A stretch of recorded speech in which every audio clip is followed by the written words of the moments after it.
Hey, welcome back. In this video, we're going to explore the passive style of communication. So passivity is giving in. I like to say that you go along to get along when you're passive. When you give in to unreasonable or even just unwanted demands of others, you are exhibiting passivity. So that might look like keeping quiet if you disagree. You might not share what you want, need, or desire. You might put yourself down. I find that passive people have more trouble accepting compliments than most other people. You might avoid eye contact or speak softly as some of your body language. And you might have a belief system that other people's needs are more important than your own. Now, from my perspective and in my training, I believe that human behavior is all designed to help us feel safe. So our communication style is no different. When we adopt a certain style of communication, it is because our biology, our primal brain, is telling us that that is the safest way for us to communicate. So when you start talking about a passive style of communication, it is usually designed to help us avoid conflict.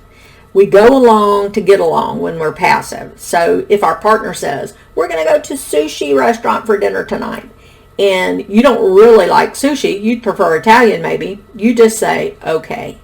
When you're more in the passive style, you might also refrain from being critical or complaining.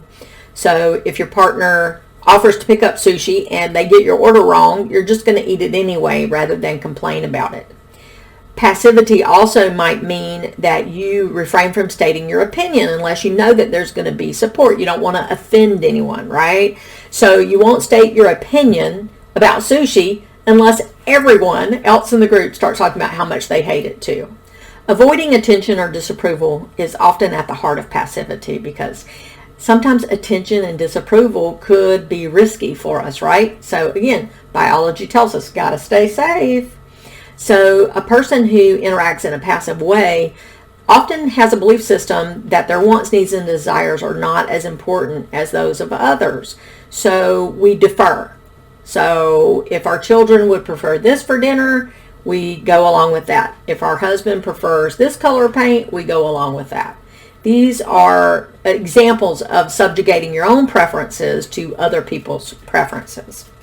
Unfortunately, this is going to result in a submissive stance that sometimes other people could take advantage of, right? So in my experience, a passive person, though, usually works harder than anyone to be accepted and approved of. Now, people don't fall into communication styles intentionally. It is because their early experiences and society's influences have told them that this is the safest way to interact with the world.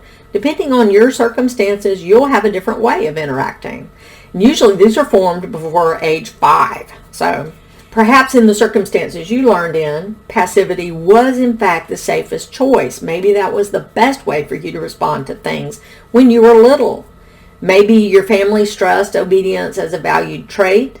Maybe you grew up in a household where there was violence and your coping strategy was to avoid being noticed at all.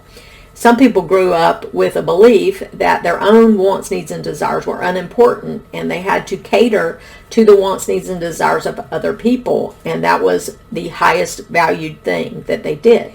Of course, the problem comes in because sometimes those ways of being are not effective for us as an adult.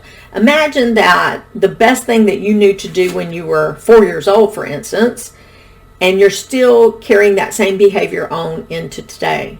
Now, you didn't really have a lot of power of discernment when you were that age, and now you have a lot of discernment. You can make a lot of different decisions if you become aware of it. But the overly passive person may feel unhappy or even helpless in their situation.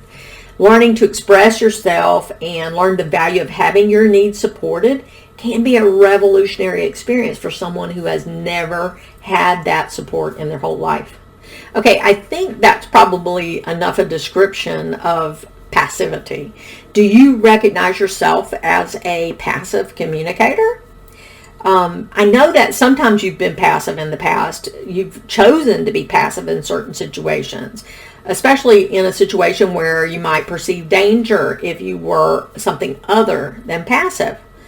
remember, in general, we're going to behave in ways that make us feel safe. So choosing to be passive in certain situations could be your best strategy.